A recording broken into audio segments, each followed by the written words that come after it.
Hi folks, welcome to this video on the long-term adaptations of the musculoskeletal system and the energy systems. So for P1, P2 and M1, we looked at acute or short-term adaptations or responses of various systems. So you sat still, you go for a run, what changes? For P3 and M2, what we've got to do is talk about the long-term adaptations of the musculoskeletal and the energy systems, and in the next video we'll look at the cardiovascular and the respiratory systems as well.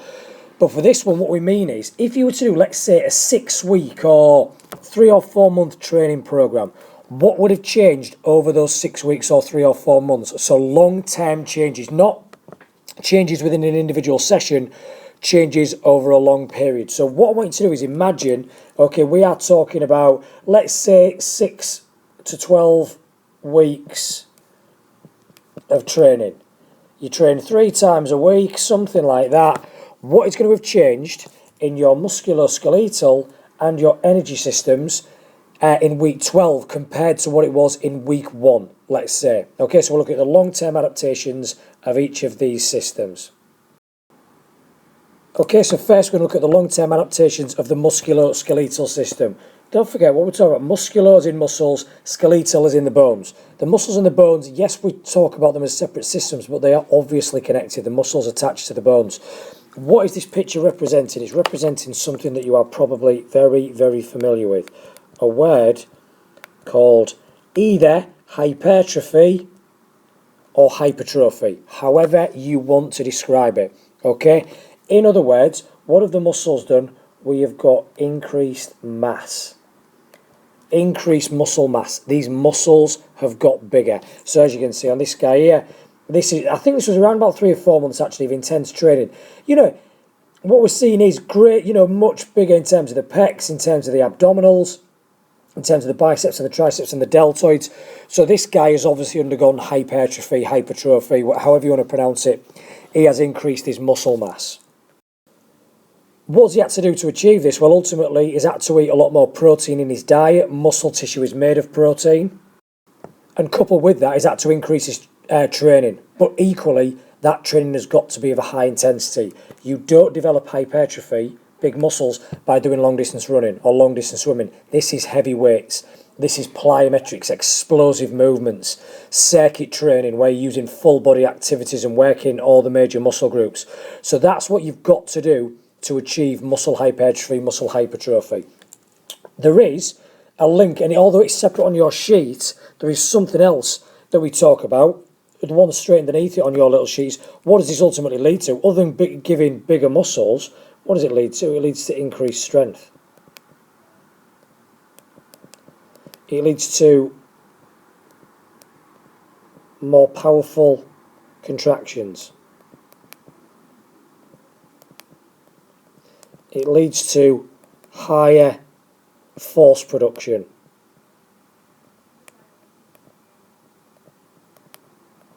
So they're all crucial, okay? As a result of that, these 3 things, what do we get?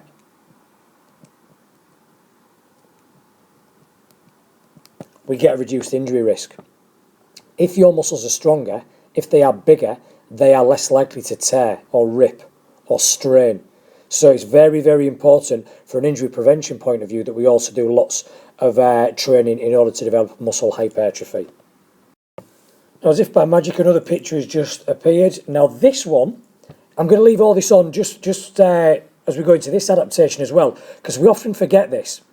The muscles, here is the lower leg, obviously. There is the gastrocnemius, also, more commonly known as your calf muscle. You've also got a soleus, a thinner muscle just under there. The muscles contract and they move the joint, so the gastrocnemius and the soleus contract and they move the ankle joint around here. However, what is it that holds the muscles to the bones? Well, in this case, it's the Achilles tendon. But that's, just its name. All tendons hold muscles to bones. So what else is a long-term adaptation through training? There is an increase in tendon strength. No point in getting your muscles nice and strong if the tendon holding them to the bone isn't also getting strong as well. So increase in tendon strength. So what do? They hold muscle to bone. Okay. I'm going to get more powerful movements now as a result of that. Now that is also going to reduce my injury risk as well. You might have heard of some injuries, and it's worth noting these down, something called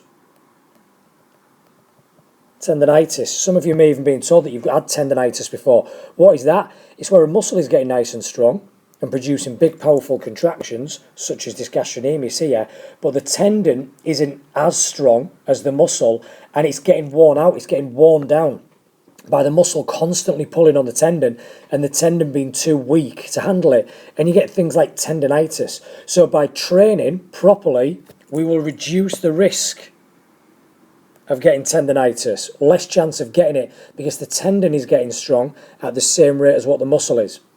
So there are a few key adaptations, long-term adaptations of the muscular system. There's 2 or 3 more that we need to talk about though. Right, what is that that's just appeared now? That is a picture of something that you will have heard of before. It's called a mitochondria. Now, where have we come across the mitochondria before? The mitochondria is a little tiny little structure that exists in your body. There are millions of these in your body. Okay, and it's where your aerobic energy system takes place.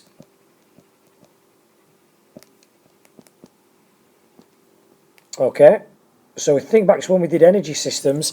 In the mitochondria is where Krebs cycle and the electron transport chain occurred.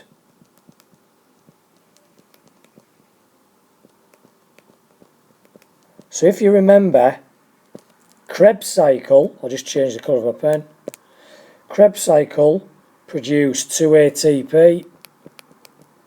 Electron transport chain produced 32 to 34 ATP. Okay, so these were 2 very, very important systems allowing us to produce lots of energy. Now, what happens through training is we will increase the number of mitochondria in our muscles. So the number of mitochondria we have will increase. What does that mean? It means that we're going to produce more energy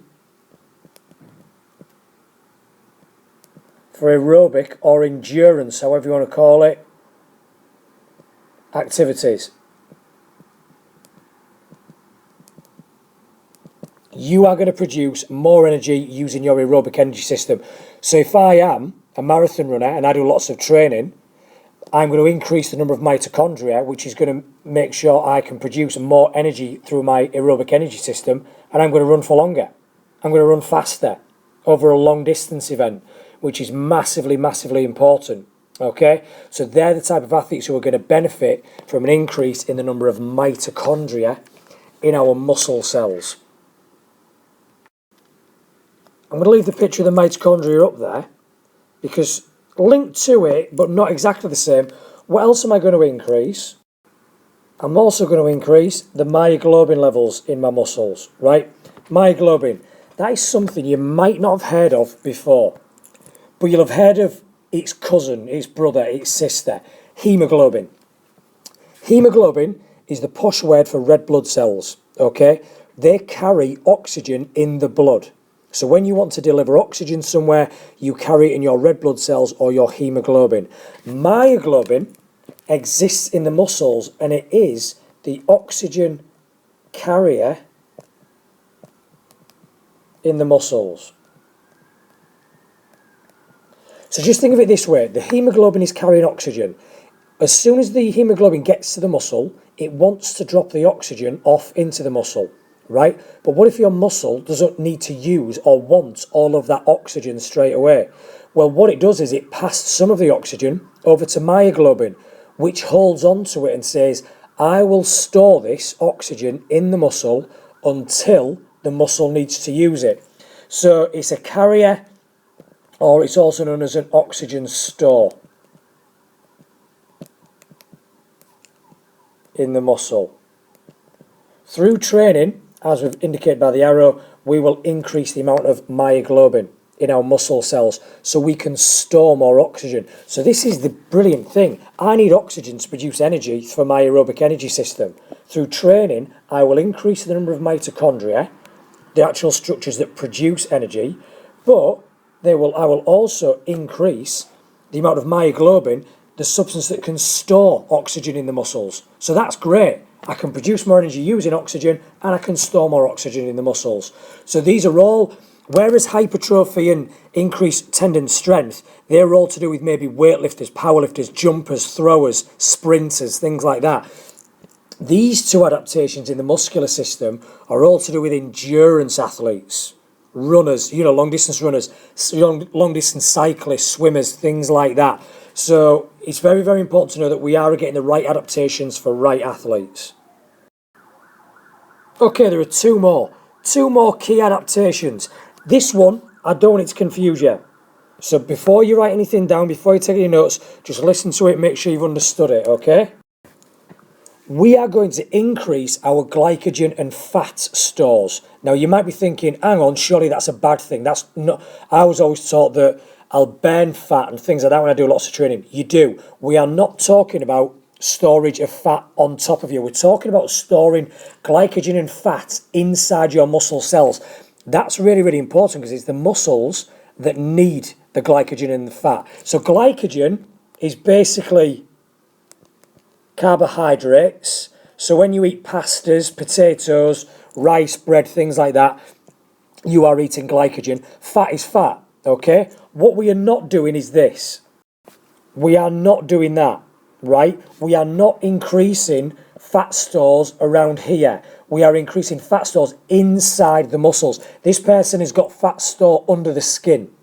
That's through inactivity and eating a bad diet. So we are not doing that. So I'm going to put a cross through it to indicate that that's not what this means.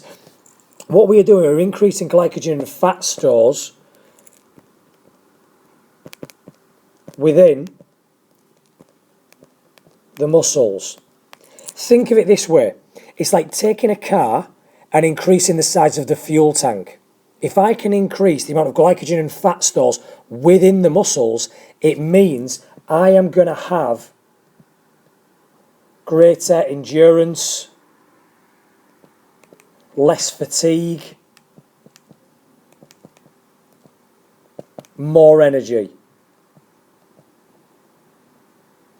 So please make sure you're aware of that. We are not talking about increasing glycogen and fat stores under the skin like this person here.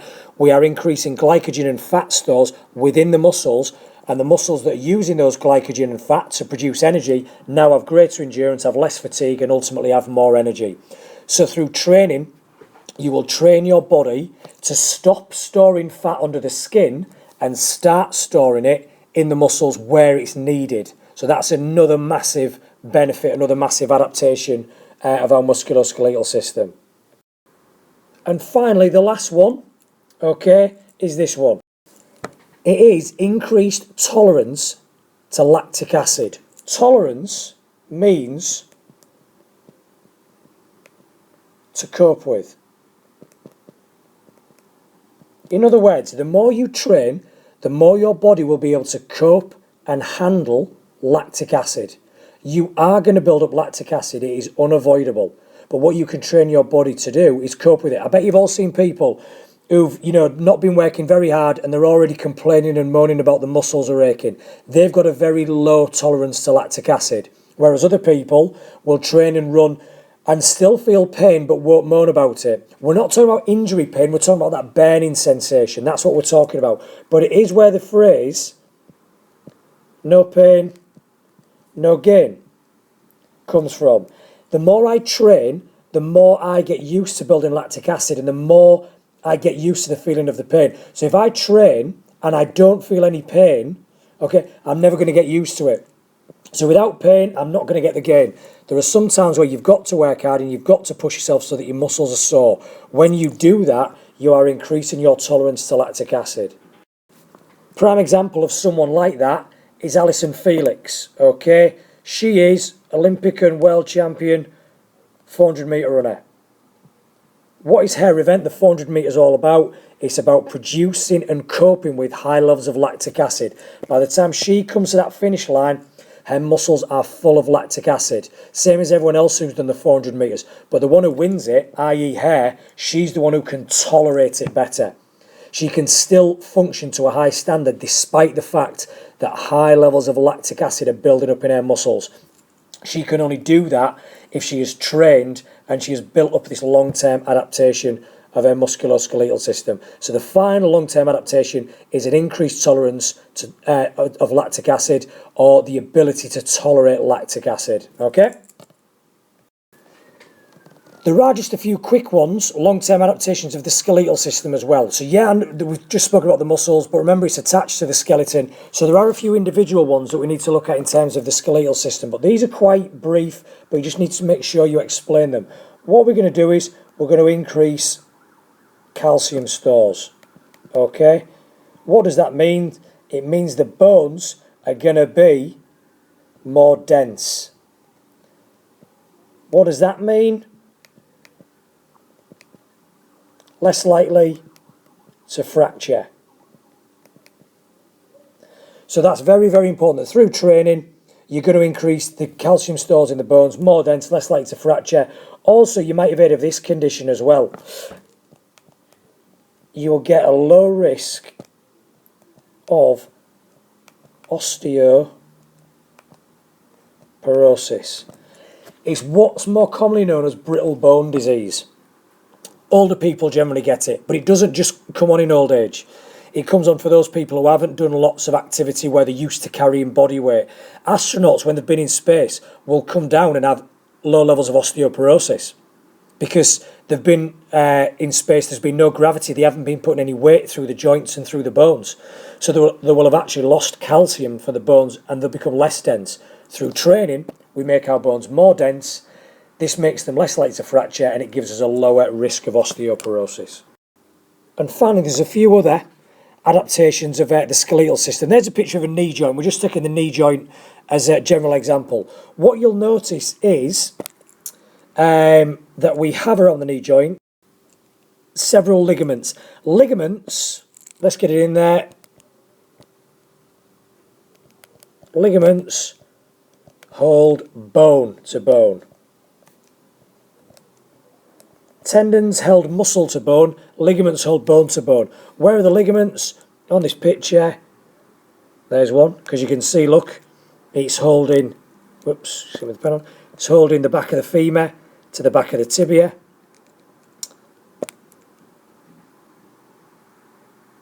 There's another one. What is it doing? It's holding the patella to the tibia. So these grey ones are ligaments. What are they going to do? They're going to increase in strength as well. So through training, my ligaments will get stronger. They will get tougher as well. So what does that mean? It means reduce risk of things like dislocations. Reduce risk of things like sprains. A sprain is a damage to a ligament. So reduce risk of dislocations, reduce risk of sprains if I can get my ligaments nice and strong. Okay, so there are a couple of key adaptations of the skeletal system. Also very quickly on the skeletal system, I'll change my pen just so it's not all white. What we're also getting is, if you notice here, let me just get my pointer out again. This blue, this blue stuff here and here and on the back of the patella, that is cartilage. So what else happens? Cartilage thickness increases. So the cartilage that acts as a shock absorber, you think every time this person lands from a jump, that femur is going to smack into that tibia really, really hard. It's like a hammer hitting the top of a chisel. If that cartilage wasn't there, we would have lots of little fractures inside that joint. But because the cartilage is there, it's acting as a shock absorber. And that's what some people often think cartilage is and picture it as.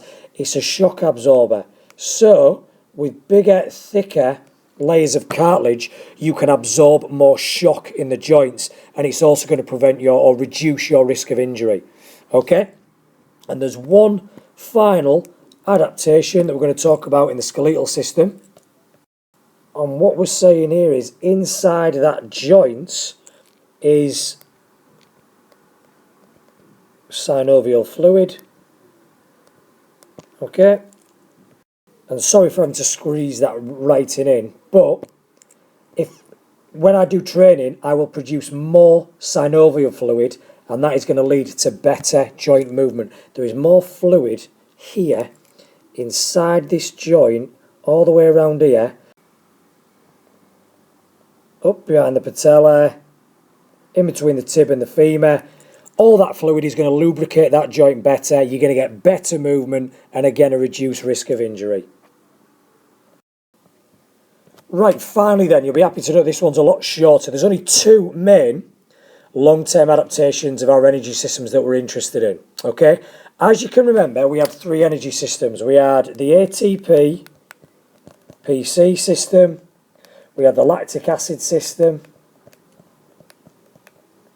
and we had the aerobic system. Okay, they're all going to adapt, they're all going to improve through training, but there's a couple of adaptations that we're really interested in. What do all these three energy systems have in common? Well, they all use enzymes. Okay, now what do enzymes do? They speed up reactions in the body. Chemical, not reaction time, chemical reactions. The rate at which something gets broken down, or the rate at which something gets used, that is a chemical reaction. So enzymes speed up reactions. For example, if you think back to the ATP PC system, PC, phosphocreatine or creatine phosphate, broke down to produce energy for 8 to 10 seconds. And that was for maximal activities. So we said a prime example was a 100-meter sprinter who would use the energy system. Well, you've got an enzyme called CPAs. Okay? CPAs, what does it do? It speeds up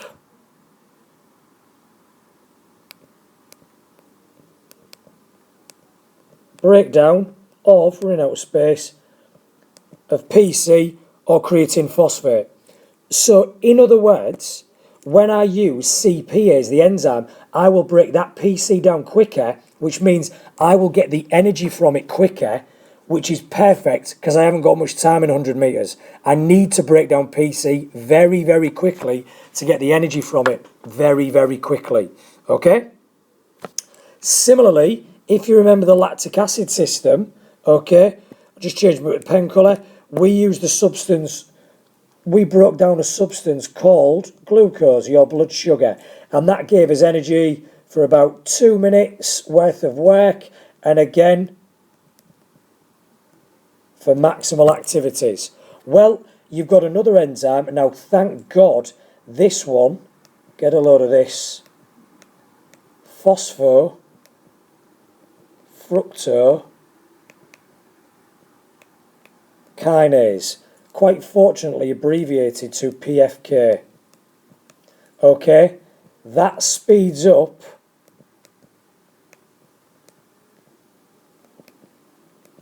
breakdown of glucose. Now, what does training do? Training increases the number of enzymes. So through training, you will increase the amount of CPAs in your muscles, so you will be able to break down phosphocreatine quicker and get the energy from it quicker. You will also increase the enzyme PFK in your muscles, which means you can break down glucose quicker and get the energy from that quicker, which is great because what do both these events? They are maximal. You haven't got time to wait for energy to become available. You need to produce energy now because you are sprinting when you are using these two events. So by increasing the number of these enzymes, we can get energy from the substances, phosphocreatine and glucose, quicker. Okay, so that's going to really benefit, as we've said, a 100 metre runner. This would really benefit something like a 400 metre runner. Okay, because they're the ones that mainly use the lactic acid system. So I'm just going to leave that up there, and just as a reminder, that system and that system are the main two benefiting by that. Don't forget, you're also breaking down glucose in your aerobic system. So again, if you increase the amount of phosphofructokinase, that is also benefiting your aerobic system as well. However, there is another or final massive adaptation that benefits our aerobic system specifically. What was unique about the aerobic system? This was the only energy system that could use fat as a fuel. Now, what have we got a big problem over in this country? Obesity. People being overweight. You can't burn fat in your PC system and your lactic acid system. You can only break fat down in your aerobic system. Through training, you will train your aerobic system to burn more fat. It can also use carbohydrates. So I'll put there, aerobic uses fat as a fuel, as well as carbohydrate, as well as carbs, okay, but through training, we learn to burn more fat. Now, that's very, very important for weight management, but here's something else you've got to think about. Let's say you are Chris Froome in the Tour de France. You're on your bike for 6 hours during a stage. You can only really eat enough carbs to last you 2 or 3 hours. So how can you last for 6 hours if you've only got enough carbs? Well, you've got to use fat as a fuel, or he's got to use fat as a fuel when he's on that bike, because he can't store carbohydrates to last him 6 hours.